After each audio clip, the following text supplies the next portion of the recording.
যে অবস্থায় থাকি না কেন, জেলে থাকি, রিমান্ডে থাকি, হামলায় থাকি, মামলায় থাকি, বিপদে থাকি, মুসিবতে থাকি, রোগে থাকি, শোকে থাকি, হাসপাতালে থাকি, যে অবস্থায় থাকি সে অবস্থা থেকে আলহামদুলিল্লাহ। জোরে বললাম না আস্তে বললাম?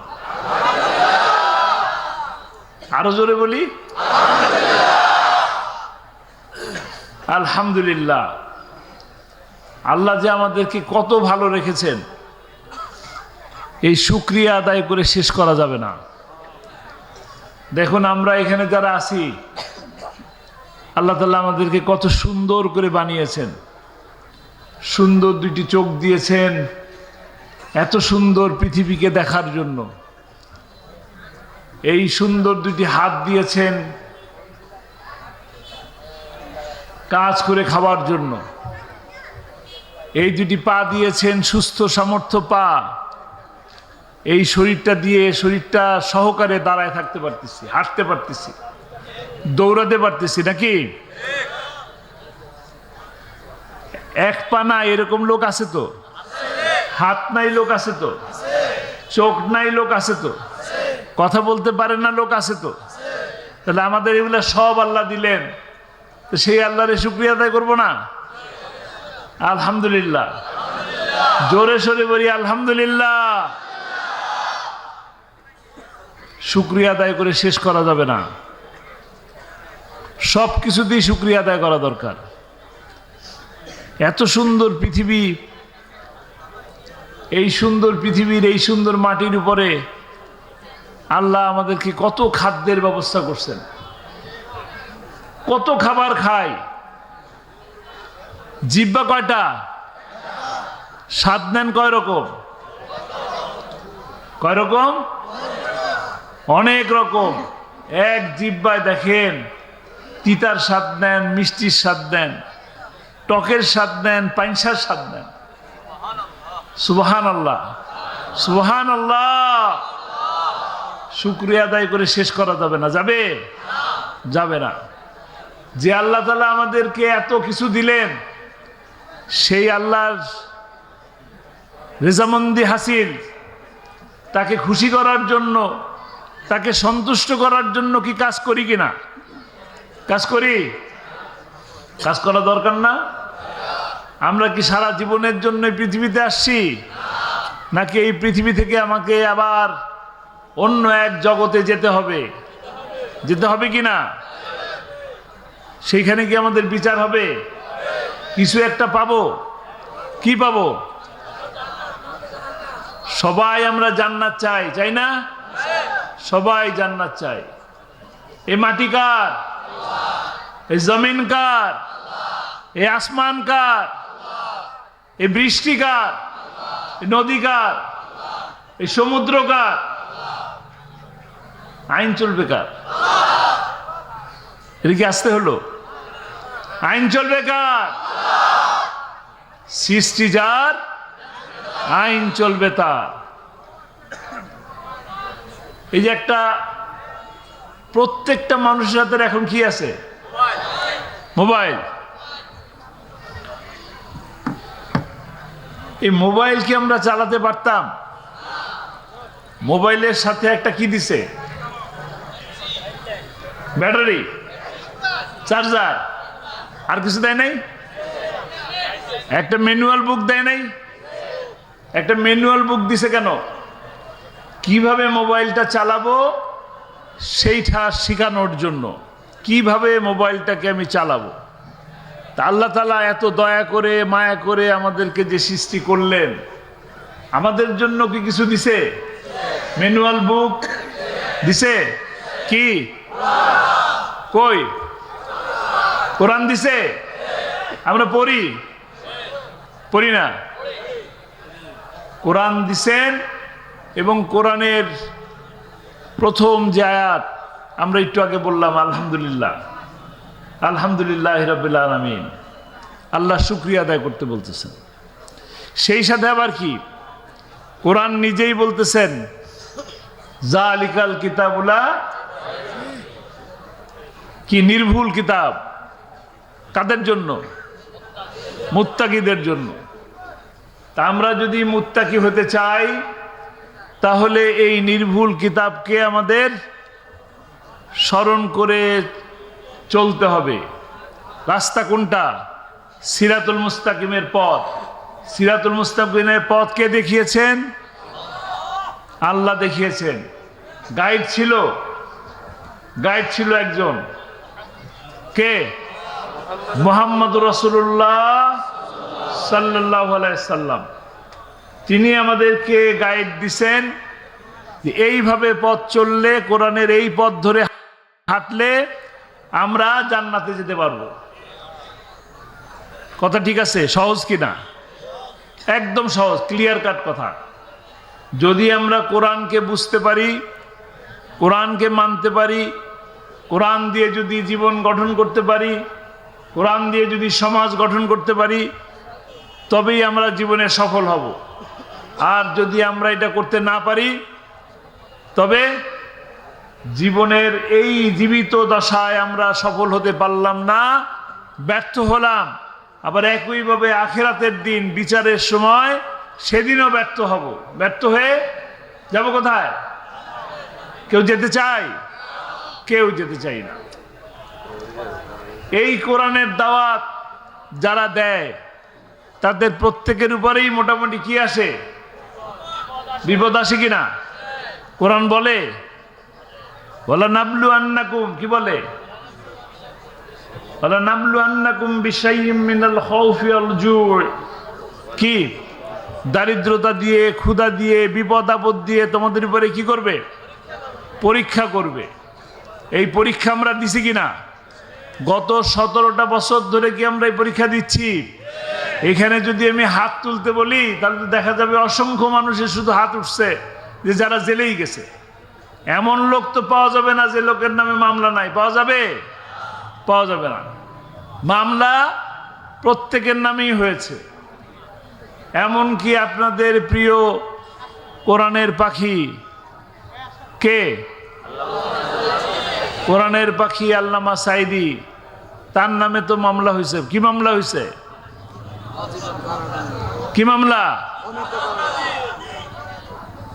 সত্য নাকি মিথ্যা? জোরে বলেন, সত্য না মিথ্যা? পৃথিবীর নিকৃষ্টতম মিথ্যা মামলা দেওয়া হয়েছে। আমাদের ৭১ সালের যে যুদ্ধ, সেই যুদ্ধ আমরা কি মনে করি? আমরা মনে করি এটা বীরত্ব গাথা, আমাদের জন্য একটা ইতিহাস। এটা আমাদের গর্ব। বাংলাদেশের স্বাধীনতা আমাদের কি অহংকার। সেই অহংকার, সেই গর্বকে তারা মিথ্যা কথা বলে বিকৃত করেছে। ঠিক কিনা?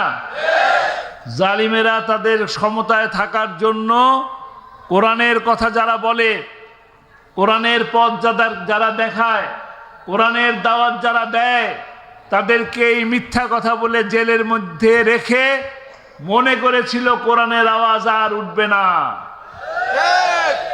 সত্য হয়েছে? আপনাদের কোরআনের পাখি কি বলেছিলেন? কোরআনের পাখি বলেছিলেন আমাদেরকে বলো মৌলবাদী, আমরা হইলাম মূলবাদী। তোমরা কি? আগাবাদী। 12 কোটি মুসলমান মৌলবাদী। যদি এক ঝাক্কা দেয় তবে কোথায় যায় পড়বা? কোথায়? আমাদেরকে বলো রাজাকার। আমাদেরকে তোমরা যারা ভারতের রাজাকার, তারা ভারতেই যায় পালাইছে। ঠিক কিনা? ঠিক আছে। আবার কি বলে? কাছেই আছি, চট করে ঢুকে গেলে কি করবেন? কট করে ধরে ফেলবেন। যে ট্রাইব্যুনালের মধ্যে আপনাদের কোরআনের পাখিকে দিনের পর দিন এই রোদের মধ্যে, বৃষ্টির মধ্যে, শীতের মধ্যে প্রিজন ভ্যানে করে নিয়ে আসা হয়েছে, সেই ট্রাইব্যুনালে সত্য মামলার মাধ্যমে, সত্য সাক্ষীর মাধ্যমে, তাদের রেকর্ডের কথার মাধ্যমে ওই ট্রাইব্যুনালেই বিচার করে প্রকাশ্যে ফাঁসির ব্যবস্থা করা হবে।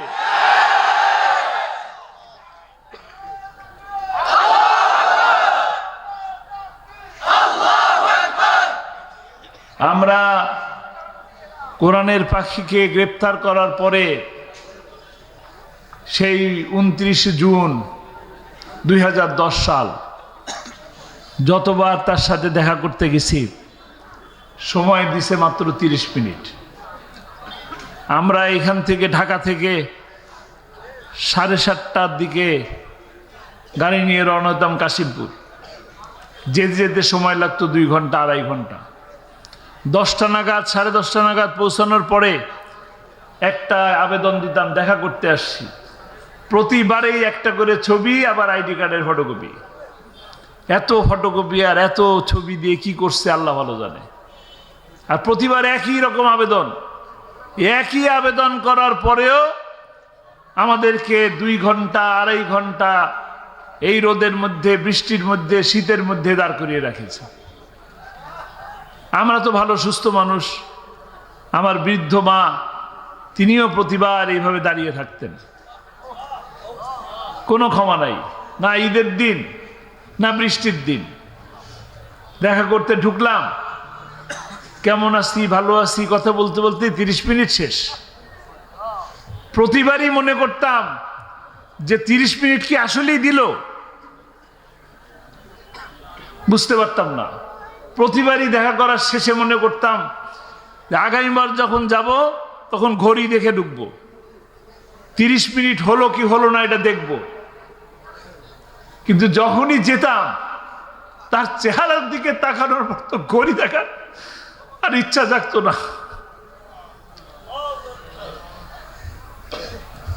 এইভাবে 13টি বছর বন্দী করে রাখা হয়েছে শুধুমাত্র কোরআনের কথা বলার কারণে, কোরআনের দাওয়াত দেওয়ার কারণে 13টি বছর তাকে এই অন্ধকার কারাগারের মধ্যে বন্দী করে রাখা হয়েছে। এই বৃদ্ধ বয়সে 46 বছরের ডায়াবেটিস, কোনোদিন অভিযোগ করেন নাই। যতবারই গেছি প্রতিবারই বলছেন। জিজ্ঞেস করছি আব্বা কেমন আছেন, প্রতিবারই বলছেন আলহামদুলিল্লাহ, আল্লাহ অনেক ভালো লেগেছে, আলহামদুলিল্লাহ। এই এমন একটা ব্যক্তিকে কারাগার থেকে মিথ্যা কথা বলে হাসপাতালে নিয়ে ইনজেকশন পুশ করে তাকে হত্যা করা হয়েছে।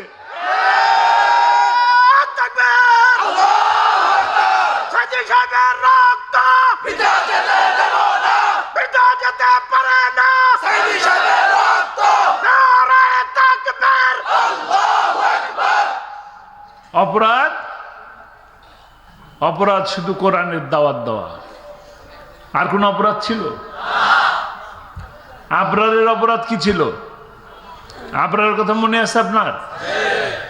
মেধাবী ছাত্র, বুয়েটের, ফজরের নামাজ পড়তে যায়। ফজরের নামাজ পড়তে যায় বলে তাকে শিবির সন্দেহ করে রুমের দরজা আটকিয়ে হাতুড়ি দিয়ে গিরায় গিরায় পিটিয়ে পিটিয়ে হত্যা করেছে। কতটা বর্বর হলে তারা এই কাজ করতে পারে? বিশ্বজিতের কথা মনে আছে আপনাদের? একটা হিন্দু ছেলে দিনে দুপুরে 35টা 36টা টেলিভিশনের ক্যামেরার সামনে রাজপথে তাকে কুপিয়ে কুপিয়ে হত্যা করা হয়েছে। সে বারবার বলতেছে ভাই আমি শিবির না, আমি শিবির না। শিবির তো দূরের কথা, আমি তো মুসলমানই না। অপরাধ কি ছিল? খোঁচা খোঁচা দাড়ি ছিল। দাড়ি রাখা অপরাধ? এই মুসলমানের দেশে দাড়ি রাখা কি অপরাধ? এই মুসলমানের দেশে নামাজ পড়া কি অপরাধ? ওই নাস্তিকদের বিচার এই দেশে হবে, হতেই হবে। তারা মনে করে কি নাস্তিকদের দেশ? এটা শাহজালালের দেশ, এটা শাহপরানের দেশ, এটা শাহ মখদুমের দেশ, এটা আলেম ওলামাদের দেশ। নাস্তিকদের স্থান হবে না। আল্লামা সাইদি বলছিলেন না, এমন সময় আসবে ইন্দুরের গর্ত খুঁজে পাবা না। সত্যি হয়েছে কিনা? একদম প্রতিটা অক্ষরে অক্ষরে সত্যি হয়েছে। এখন তো খুঁজেই পাওয়া যায় না। কে জানি বলেছিল খেলা হবে, খেলা তো শুরুই হয় নাই। খেলা শুরু হওয়ার আগেই মাঠ ছেড়ে পালায় গেছে। মুশরিকদের মনের মধ্যে ভয় থাকে। আমরা যখন 5 জন 7 জন মিলে ঘরের মধ্যে মিটিং করলাম, কোরআনের আলোচনা করলাম, 2টা বই নিয়ে বলল কি জিহাদির বই, জঙ্গি। আমরা কি দৌড় দিছি? আমরা কেউ দৌড় দিলাম? কিন্তু তারা গাড়ির থেকে নেমে দৌড় দিয়ে প্লেনে উঠে গেছে। যেখানে আছেন কি সেখানেই থাকেন। মামা বাড়িতে মজা বেশি, মামা বাড়িতে থাকেন। আমরাও ভালো আছি, খামোখা অশান্তি সৃষ্টি করেন না। যেখানে আছেন ভালো থাকেন, আমাদেরকেও শান্তিতে থাকতে দেন। অনেক লুটপাট করছেন, হাজার হাজার হাজার হাজার কোটি টাকা, অনেক লুটপাট। নির্বাচনের আগে কি বলে? বাংলাদেশে মালয়েশিয়া বানাবে, সিঙ্গাপুর বানাবে, আমাদেরকে স্বপ্ন দেখায়। আর নিজেরা কি করে? বেগমপাড়া বানায়। বেগমপাড়া যারা বানায় তাদের পক্ষে থাকবেন? যারা শেয়ার বাজার লুট করে তাদের পক্ষে থাকবেন? যারা ব্যাংক ডাকাতি করে তাদের পক্ষে থাকবেন? যারা লগি বৈঠা দিয়ে হত্যা করে তাদের পক্ষে থাকবেন? কাদের পক্ষে থাকবেন? কোরআনের পক্ষে থাকবেন ইনশাআল্লাহ। আল্লামা সাঈদীকে ভালোবাসেন? কজন ভালোবাসেন? আলহামদুলিল্লাহ। আল্লামা সাঈদী আপনারা কি আমার আত্মীয় নাকি? আল্লামা সাঈদীর আত্মীয়? এত ভালোবাসেন কেন? কোরআনের জন্য। আল্লামা সাঈদীর একটি স্বপ্ন ছিল, প্রতি মাহফিলের শেষে তিনি বলতেন, মনে আছে? প্রতি মাহফিলের শেষে তিনি বলতেন, কোরআনের রাজ প্রতিষ্ঠা হয়েছে, এই দৃশ্য দেখে আমার যেন মৃত্যু হয়। সেই স্বপ্ন বাস্তবায়ন করতে পেরেছি আমরা? সেই স্বপ্ন বাস্তবায়ন করব আমরা? দায়িত্ব কাদের? তাকে হত্যা করা হয়েছে, তাকে নির্মমভাবে হত্যা করা হয়েছে। সেই হত্যার বদলা নিতে হবে। বদলা কিভাবে নেব? তার স্বপ্ন পূরণের মাধ্যমে, ইনসাফ ভিত্তিক কল্যাণময় একটি রাষ্ট্র প্রতিষ্ঠার মাধ্যমে ইনশাআল্লাহ আমরা একটি সুন্দর সমাজ গঠন করব।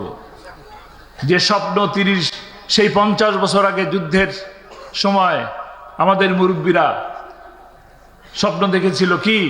সোনার বাংলা। আমরা সেই সোনার বাংলা সত্যিকার অর্থে গঠন করব ইনশাআল্লাহ। এই হত্যাগুলা, প্রতিটি হত্যার বিচারের মাধ্যমে। ছাত্রলীগ নিষিদ্ধ করে তাদের গুনাহ মাফ পাওয়ার কোনো সুযোগ নাই। প্রতিটি হত্যার বিচারের মাধ্যমে ইনসাফ ভিত্তিক সমাজ প্রতিষ্ঠা করতে হবে ইনশাআল্লাহ। আমরা রাজি আছি? আগামীতে যে সুযোগ আসবে, আজকে এই যে 5ই আগস্টের পরে আমরা ভালো আছি নাকি? ভালো আছি? এটাই কি বিজয়? 5ই আগস্টের যে শান্তি পেলাম, এইটাই কি শান্তি? আরো বেশি শান্তি চাই, সুখ চাই, সমৃদ্ধি চাই। কিভাবে চাই? কোরআনের রাজ প্রতিষ্ঠার মাধ্যমে। আমাদের কাজ হবে আল্লামা সাঈদীর সেই স্বপ্ন, কোরআনের দাওয়াত। এই কোরআনের দাওয়াত আমরা প্রতিটি ঘরে ঘরে পৌঁছে দেব ইনশাআল্লাহ। রাজি আছি? রাজি আছি ইনশাআল্লাহ। কোরআনের কথা যারা বলেন, কোরআনের পক্ষে যারা থাকেন, মানবতার পক্ষে যারা থাকেন, বন্যার্তদের পাশে যারা থাকেন, অগ্নিকাণ্ড হলে তাদের পাশে যারা থাকেন, হিন্দুর পাশে যারা থাকেন, হিন্দুর মন্দির পাহারা দেয় যারা, তাদের পক্ষে থাকবো। রাজি আছি? কথা দিচ্ছি। যদি আমরা এই কাজ করতে পারি তবেই সত্যিকার অর্থে এই দেশটা শান্তিময় একটা দেশ হবে, একটি কল্যাণময় রাষ্ট্র প্রতিষ্ঠা হবে ইনশাআল্লাহ। আমরা যেন সেই কল্যাণময় রাষ্ট্রের দিকে কাঙ্ক্ষিত স্বপ্ন পূরণের মাধ্যমে একটি কল্যাণময় রাষ্ট্র প্রতিষ্ঠা করতে পারি, সেই তৌফিক আল্লাহ তাআলা আমাদের সকলকে দান করুন। কোরআন নিজে পড়ার চেষ্টা করি, কোরআন বোঝার চেষ্টা করি, কোরআন মানুষকে বুঝাই, কোরআন দিয়ে নিজের ঘরকে সাজাই, কোরআন দিয়ে সমাজ গড়ি। আল্লাহ যেন আমাদেরকে সেই তৌফিক দান করে। ওমা তৌফিক ইল্লা বিল্লাহ। আসসালামু আলাইকুম ওয়া রাহমাতুল্লাহ।